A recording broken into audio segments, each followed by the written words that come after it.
తెలంగాణ ముఖ్యమంత్రి రేవంత్ రెడ్డి జూబ్లీహిల్స్ ఎన్నికల ర్యాలీలో పార్టిసిపేట్ చేసుకుంటా మైత్రివనం అమీర్పేట్ దగ్గర ఎన్టీఆర్ విగ్రహం పెడతా అంటే వద్దనే దుర్మార్గుడు ఎవడన్నా ఉన్నాడా? ఒకవేళ వాడు ఉంటే వాళ్ళను మూసిలేసి బుంద పెడతా అని చెప్పని మాట్లాడిండు.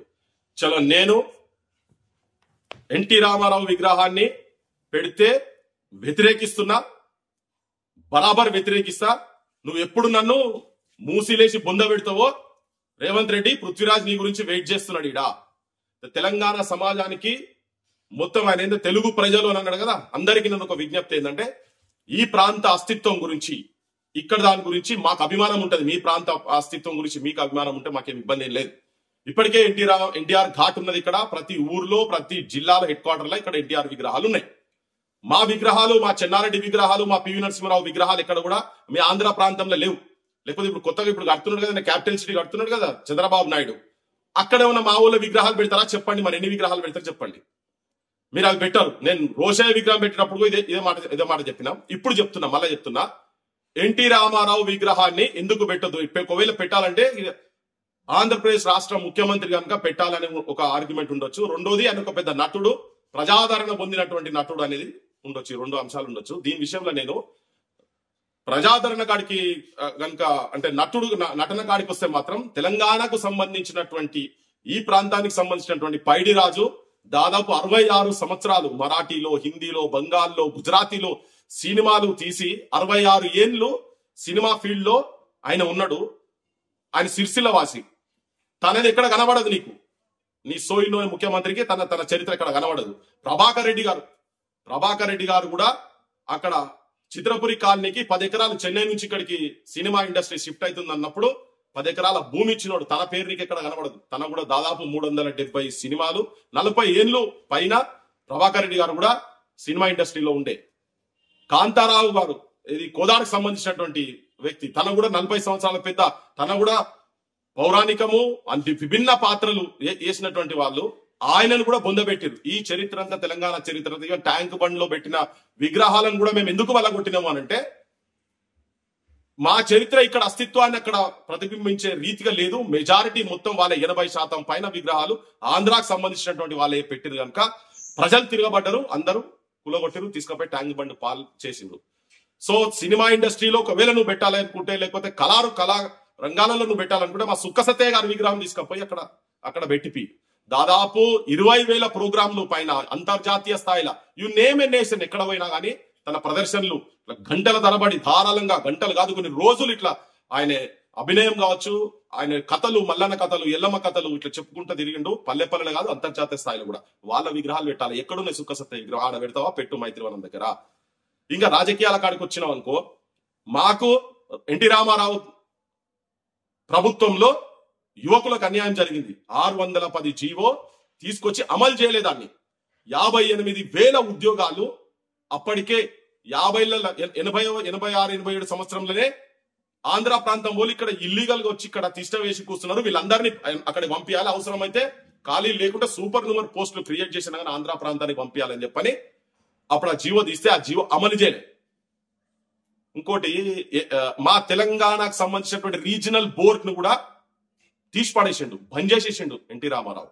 ఈ ప్రాంత అస్తిత్వం గురించి నామాల రామిగాడు గంతులేస్తుండో మత్తు చేస్తుండో అని ఇక్కడ చాలా పాటలు, చరిత్రలు చెప్పుకున్నాం. ఈవెన్ నువ్వు ఆరాధించే ఇలా గదర్ అవార్డ్స్, నంది అవార్డ్స్ తీసేసి గదర్ అవార్డ్స్ పెట్టారు కదా, ఆ గదరను కూడా పాడినటువంటి పాటలు ఉన్నాయి. యనమల రాముడు, రామారావు, లంగరాముడు, దొంగరాముడు, తోటరాముడు, తీటరాముడు, మాటల గారడి పాటలల్లుకొని డామ్ డూమ్ అని డైలాగ్ వేసి అనే పాటలు ఇక్కడ వాడిండు.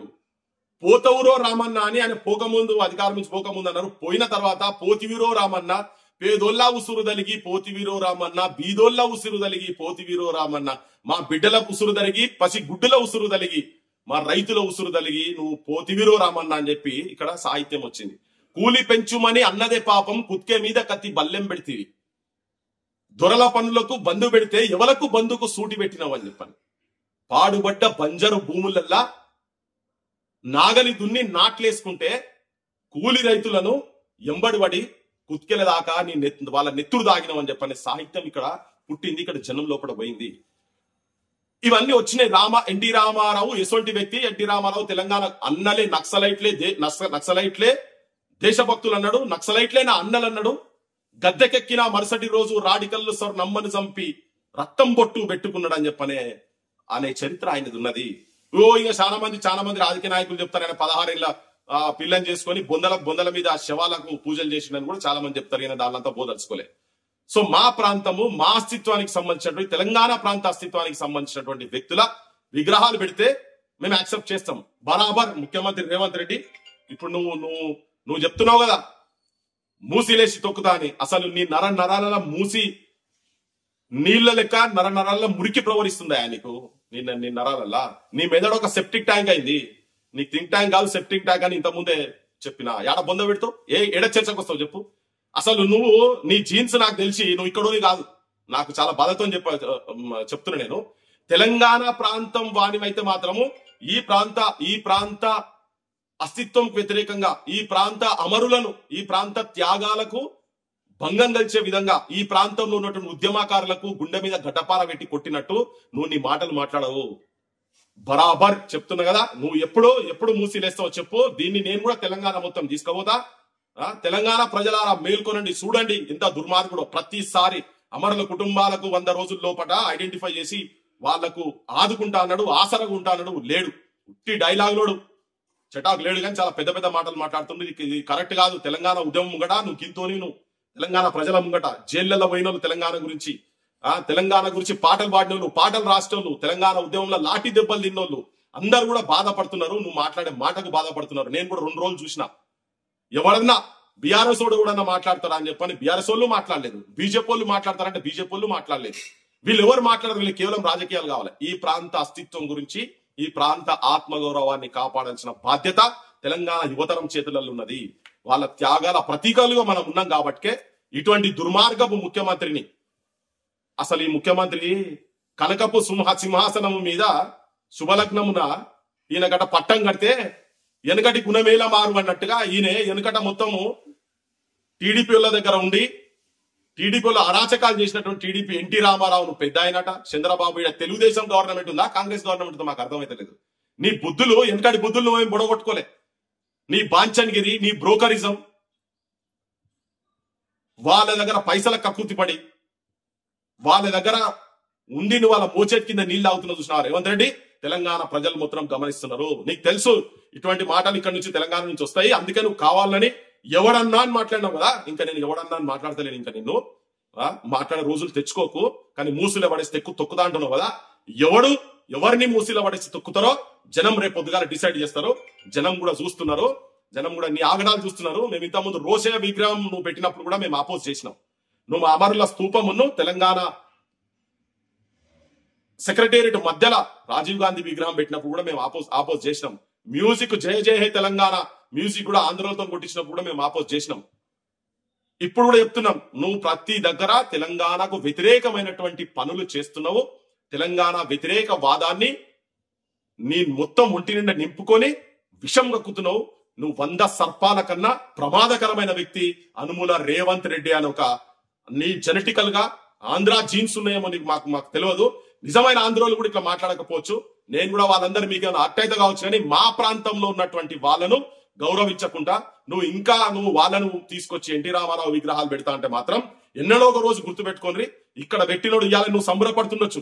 మాకు కూడా ట్యాంక్ బండి మీద ఉన్న విగ్రహాలు పోతుంటే వస్తుంటే మాకు అవమానం అనిపించి ఒక రోజు జరిగింది, తీసుకుపోయి పడేసినాము. రేపు పొద్దుగాల ఆ విగ్రహాలు ఎక్కడెక్కడైతే మీరు పెడుతున్నారో అవన్నీ పార్సల్ చేసి ఆడికి పంపించే రోజులు వస్తాయి. ఈ దుర్మార్గుడు రేవంత్ రెడ్డి దుర్మార్గుడు చేసేటువంటి అరాచకాలు ఏదైతుందో ఆయన భాష, నీ భాష ఇంకా నువ్వు మాంతలేవు. బెల్ట్ షాప్ల కాడ కూర్చొని మందు తాగటం లెక్క, గాంజాయి కొట్టిన లెక్క, గుట్కాలు తింటోని లెక్క నువ్వు మాట్లాడుతున్నావు. నీ భాష ఎవడన్నా ఒక ముఖ్యమంత్రి స్థాయిలో మాట్లాడుతున్నావు అనే సిగ్గే ఉందా నీకు? బయట మంది అనుకుంటారు అరే బేకూగా ఆవిడ మనిషి అని చెప్పని అనుకుంటున్నారు. ఇటువంటి అపవాదులు తీసుకొచ్చుకుంటున్నావు. ఈ మాటలు మాట్లాడుతున్నావు కదా. మళ్ళీ ఒక్కసారి నేను రిపీట్ చేస్తున్నా, నీ నరాలల్లో మూసి నీళ్లు ప్రవహిస్తున్నాయి కాబట్టే నువ్వు ఆ భాష మాట్లాడుతున్నావు. మూసిలేసి బొంద పెడతా అంటున్నావు. నీ మెదడు బరాబర్ సెప్టిక్ ట్యాంక్ అయింది కనుకనే నువ్వు ఇట్లా అవమానపరిచే భాష మాట్లాడుతున్నావు. పెడితే నువ్వు సుఖ సత్య విగ్రహం పెట్టాలడా. నువ్వు పెట్టుకుంటా కావచ్చు, నీకు అధికారం ఉన్నదని పెట్టుకుంటా కావచ్చు. ఎండరో రోజు ఆ విగ్రహాలు మాత్రం కూలే విషయం మాత్రం గ్యారెంటీ పక్కాని తెలంగాణ ప్రజల తరఫుకెళ్ళి తెలంగాణ ఆత్మ సాక్షిగా నా తెలంగాణ ప్రజలు చాలా మంది నాతో మాట్లాడుతున్నారు. నా తెలంగాణ ప్రజల సాక్షిగా, నా తెలంగాణ అమరుల సాక్షిగా వాళ్ళకు అవమానం జరుగుతుంది కాబట్టి, ఈ అస్తిత్వం గురించి మేము కొట్లాడినామో వాళ్ళకి అవమానం జరుగుతుంది కాబట్టి వాళ్ళ పక్షాన్ని మాట్లాడుతున్నా. నిలబడతా. ఎప్పుడు వస్తావో చెప్పు, ఎవరు తీసుకుపోతాడో చెప్పు, ఏ మూసీలేసి తొక్కుతావో, నువ్వు వచ్చి తొక్కుతావా, నీ వంది మాగదులు వచ్చి తొక్కుతారా, నీ థింకింగ్ నీ ఉన్నాయి కదా సెప్టిక్ ట్యాంక్ బ్రెయిన్స్ ఏమి ఉన్నాయి కదా, వాళ్ళు వచ్చి తొక్కుతారా, చూద్దాం, దాన్ని కూడా చూద్దాం అని చెప్తూ నేను తెలంగాణ ప్రజలకు అందరికి విజ్ఞప్తి చేస్తున్నా. జోహార్ తెలంగాణ అమరవీరులకు, జై తెలంగాణ. ఈ దుర్మార్గమైన ఆలోచనలను వ్యతిరేకించాల్సిన అవసరం మనకు ఉన్నదని చెప్పి మీ అందరికి చెప్తున్నా. Thank you so much.